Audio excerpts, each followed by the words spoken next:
Are you ready for next level growth in your business? Welcome to the Lindsay Anderson Show, where we pull back the curtain on the exact strategies, tools, and mindsets that build million-dollar empires. If you're hungry for more time, more freedom, and a whole lot more impact, you've come to the right place.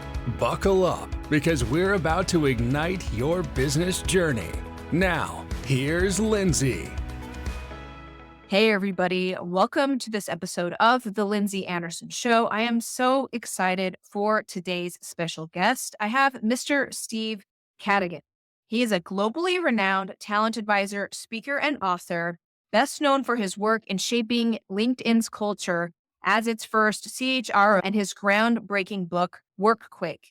From founder of Cadigan Talent Ventures, he advises top organizations like Google, Cisco, and Manchester United, while also collaborating with leading VC and consulting firms.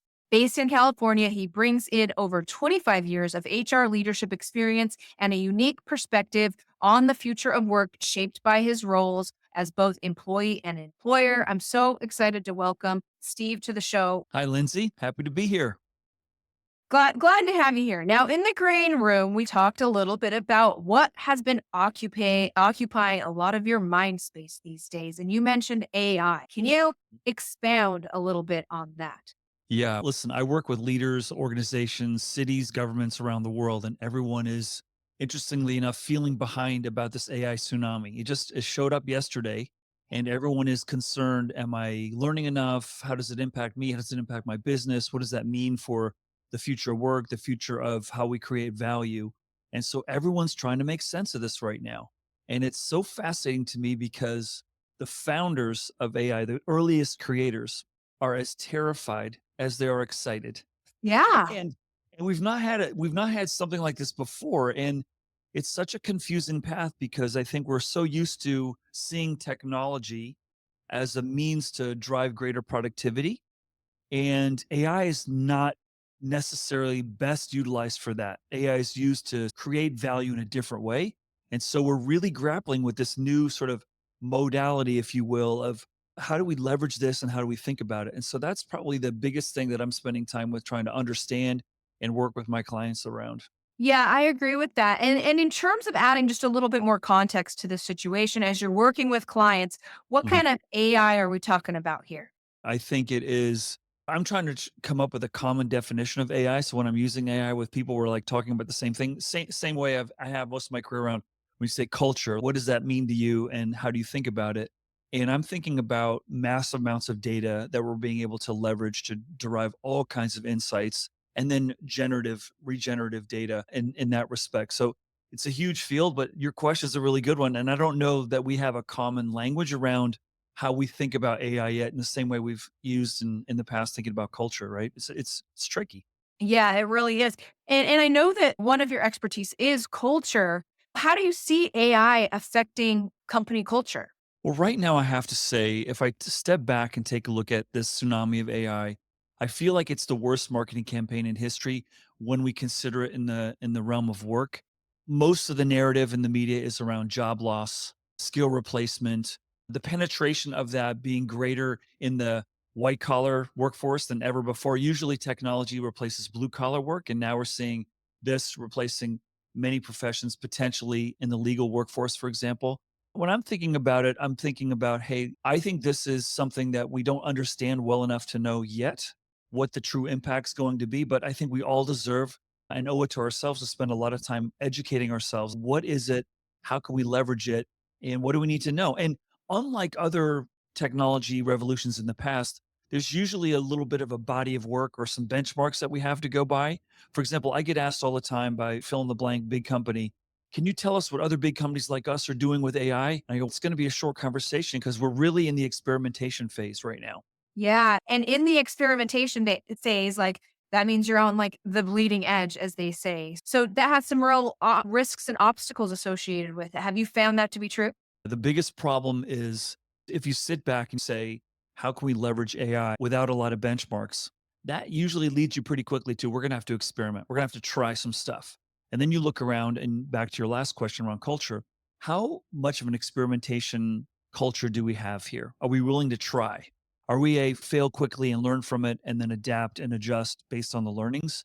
And a lot of folks that I talk to say they are, but they're not really because we built the world of work for predictable, reliable, consistent outcomes. We've not built work, generally speaking, filled with lots of experiments. Now, I happen to have worked in the high tech industry for probably the last 20 years, and software development is one big experiment. You're A B testing all the time.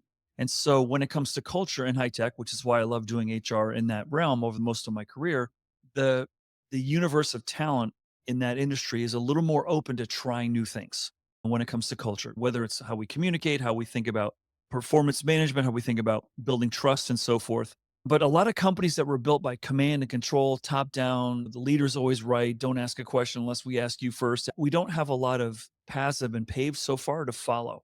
And we're going to have to figure out how we're going to try this out. And that's really uncomfortable for a lot of clients that I'm talking to right now. Yeah, and would you say though, if you can't ignore it, right? That wouldn't be your advice. You can't ignore it because it's moving fast and everyone is doing it. So what are your options here? Yeah.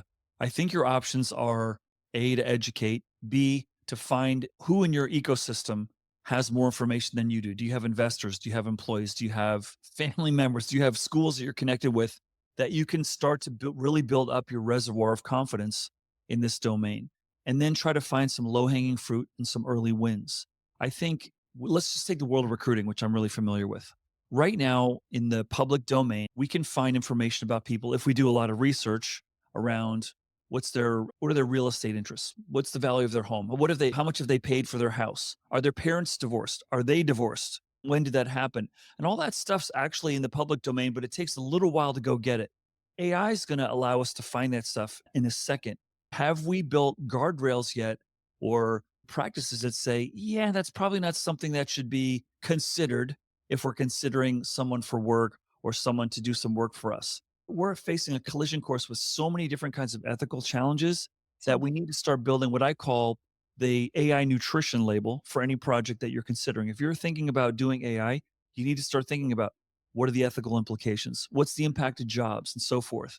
And the biggest mistake that I see people making, Lindsay, so far, and again, I'm still a student, I'm not a technologist, but I'm sitting here looking at the impact on the workforce. The first implementation I see companies trying to make is let's eliminate headcount. Oh, yeah, let's use AI to reduce our reliance on human beings. And I'm like, let's play this out. Let's think, how's that going to play out in 2 or 3 years when everyone who you might want to hire is saying, the first thing that you're doing to leverage AI is to cut expense. Isn't the greater value prop growing the top line, looking for new avenues of creating revenue and value creation? Isn't that the true opportunity that we're facing right now? But that's not where we're starting. It seems let's cut costs. Let's find a way for people to do more stuff and be more stressed out and more anxious and more depressed instead of what can we do to make jobs more meaningful, more amazing, and more beautiful? And that's the big challenge, I think.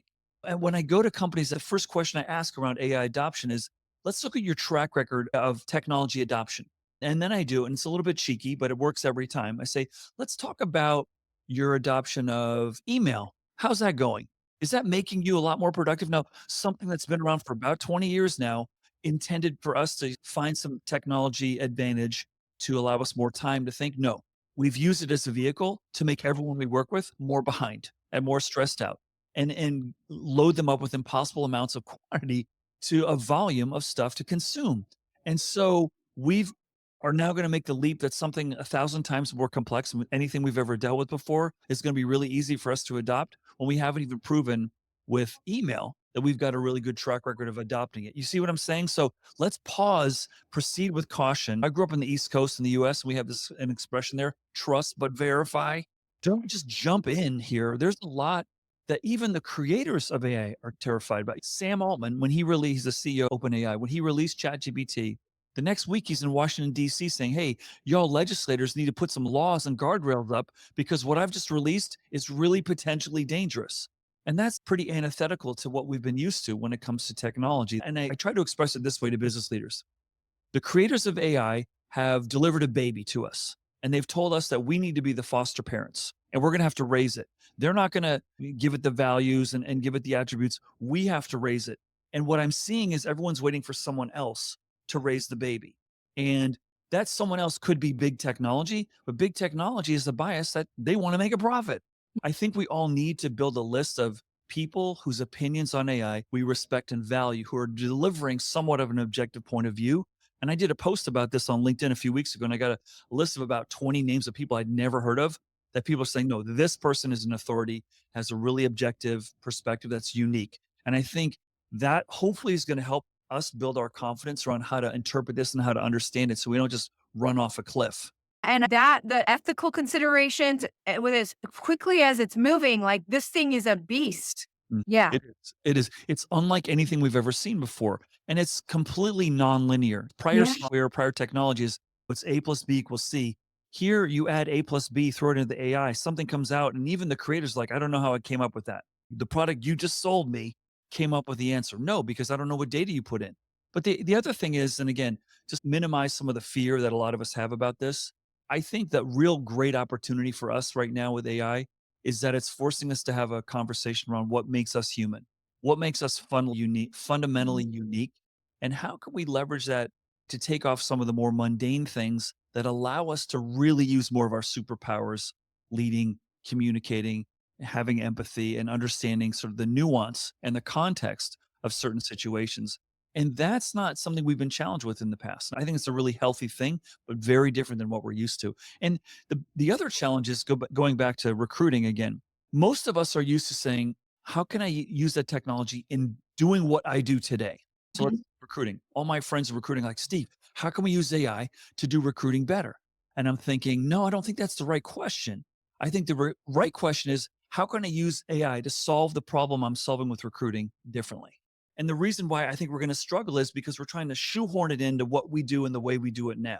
And that probably comes out of just human nature of self-preservation that I don't want to be threatened to have to completely change how I do what I do. I want to be valuable and I want to have some import in the economy.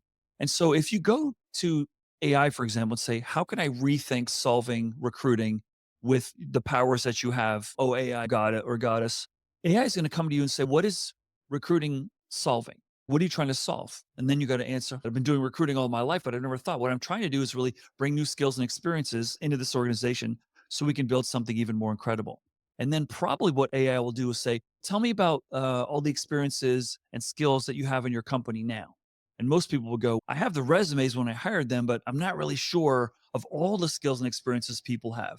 And then the AI is going to say, how do you know you need to recruit on the outside if you don't know what you have on the inside? Which is like a whoa, that's a big wow moment. Like, if we're going to solve recruiting, shouldn't we solve skill awareness first? And maybe AI can help us with that. And so that's why this is really hard because we're trying to shoehorn it into what we know and how we do it when the real value is how can I solve this differently? And that's not how we've been trained to think about using technology. I really love that perspective. And then you add like this timing on it where it's, and all of this needs to happen really fast or things are going to get out of control. So this should be a real interesting 2025, shall we say. Absolutely. And the other part of it that makes it even more complicated and more fun and exciting and scary is the fact that it's not a big cake. I mean, that everyone who's building it saying this thing's more powerful, growing faster, becoming different and iterating at a pace we've never seen before. And so you can't learn about a finished product. You got to learn about something that's going Right. to evolve. About college textbooks being like out of date, like Mhm. to the minute out of date, basically. I don't know about you, but I have friends sending me stuff. Hey, did you see this? I do a lot of presenting just like you, and you can create videos like this. You can build a new PowerPoint deck really fast. You can come up with some incredible images. I do a lot of experimenting with stuff, and I challenge anyone who's listening to this episode, just go to AI and for a real crash course in what it knows, particularly with these tools like Claude and Perplexity and ChatGPT. Go ask it to write a biography on you. Okay. Just if you have somewhat of a social presence, I publish a fair amount, and it comes up with all these false quotes and stuff about me that's just not true. And so we are not with a finished product yet. There's a lot of cool features, but we've got a lot of work to do to get that thing to where we can really rely on it with things like healthcare and people's lives or financial systems where there's, hey, one small error is going to really cause a lot of downstream problems. Yeah. And I think the big problem is that it seems so reliable. We're like used to going to Google and being able to trust to a certain extent this information that we're served. You can't trust anything that these AI tools are giving you. Like a professional always has to check that, like for sure. That's right. That's right. We're heading in a really interesting path where we've got this exciting thing that we'd like to leverage, but our collective trust is pretty low right now, right? Yeah. Relative to that. And all the misinformation that ChatGPT will enter into the kingdom will be pretty amazing. So hold Mhm. on. I like this idea that you shared around building an AI nutrition label. Was there a pivotal moment in the past couple of years that you were like, uh oh, this has got to happen? Yeah, I think when I started to see all the narrative be about job loss, having let a lot of people go, more people in my career have I let go than I've hired, unfortunately. That's the sort of the period in life that I've been a human resource professional.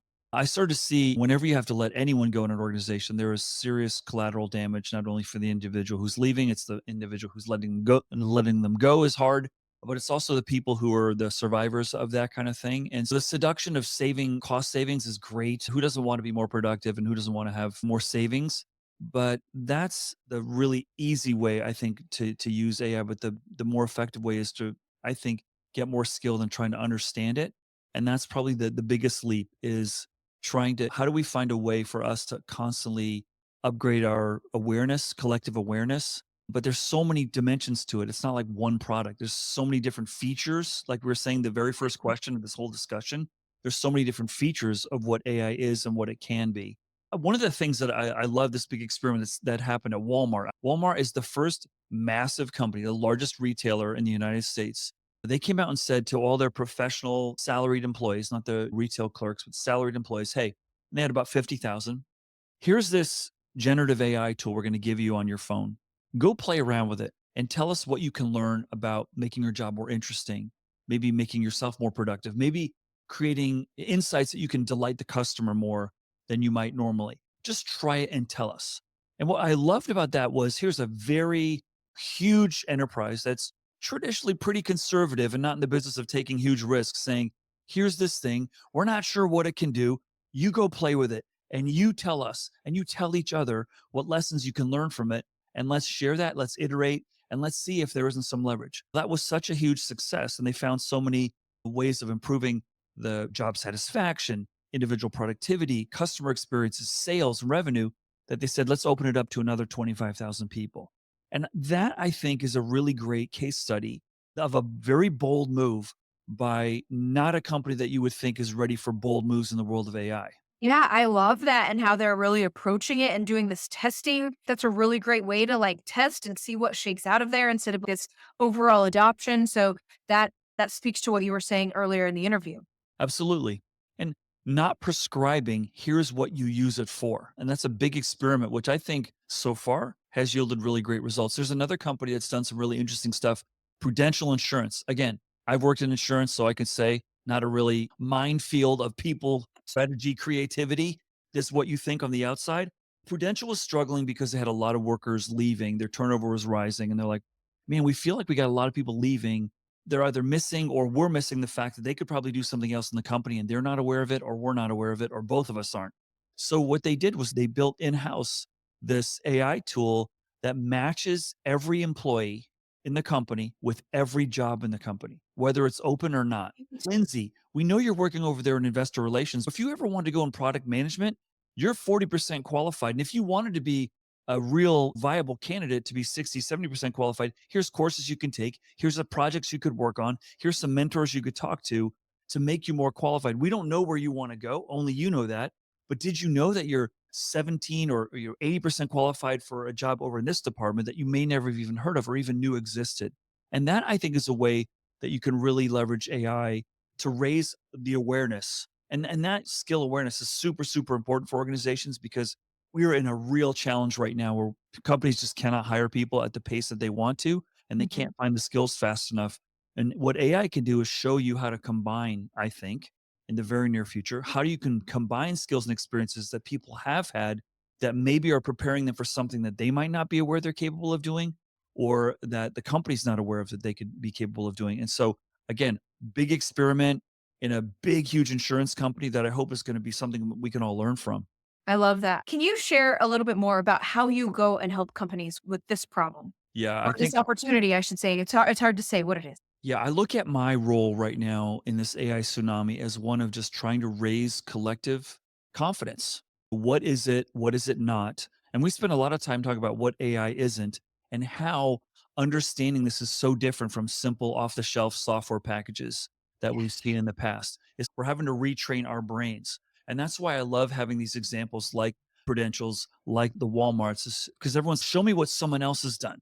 And I'm like, that's going to be a short conversation because there's not a lot of people that have used this for a long period of time that we can say, here's a longitudinal study over 3 to 5 years, helping them recognize this is what an experimentation culture looks like and how I would go about doing it. So I've got a 7 point plan that I present to organizations and leaders around becoming a student, doing an assessment in your ecosystem of who knows more about AI, trying to build relationships and partnerships with schools and communities and education centers so that you're constantly feeding that back in, doing an audit of your current AI competencies that are in the company right now, and then looking for low hanging fruit.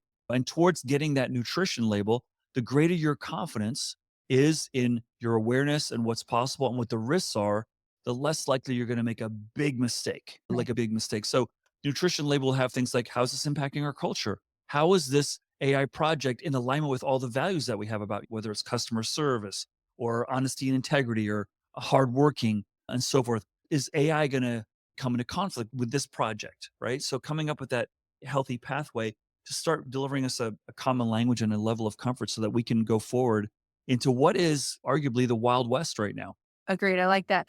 So if you were to paint out the future, let's Mm, fast forward 5, 10 years from now. mhm. What do you think we're dealing with if you just had to make a guess? I think AI is going to present probably in the next 2 or 3 years. Now we're going to have some case studies. We're going to say, okay, this is how this company's used it. This is how this company's used it. So that benchmark, we'll have more benchmarks to see. We'll have more people doing multiple jobs, I think, than ever before. I think we'll see new positions and new opportunities created.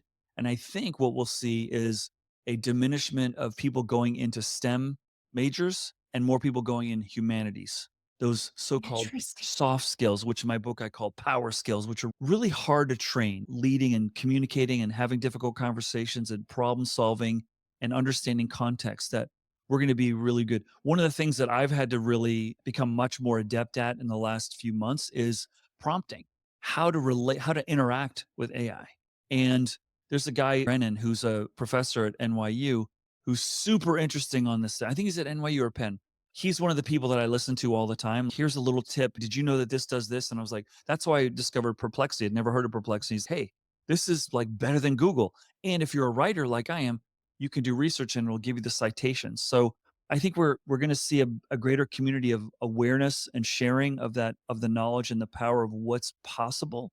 Even the creators of AR aren't even sure how this is going to play out. I like the idea of more people going into humanities and those kind of topics. I think that's really interesting. I think that is a very interesting thought experiment there. Yeah, I like. it's the propelling us to be more human. Yeah, I love it. Like Yeah. studying Yeah. kitty. I love Yeah, it. and Yeah. if you're gonna give me the microphone and ask a question like that, I'm not gonna pass up the opportunity to say, I think what AI is presenting for us, and I don't know if we're gonna pull it off, but I'm an optimist. We're gonna win back our relationship with technology. We're losing the relationship right now. Look at all the people stressed and anxious and feeling behind and all that stuff. Technology should serve us to deliver a more beautiful life.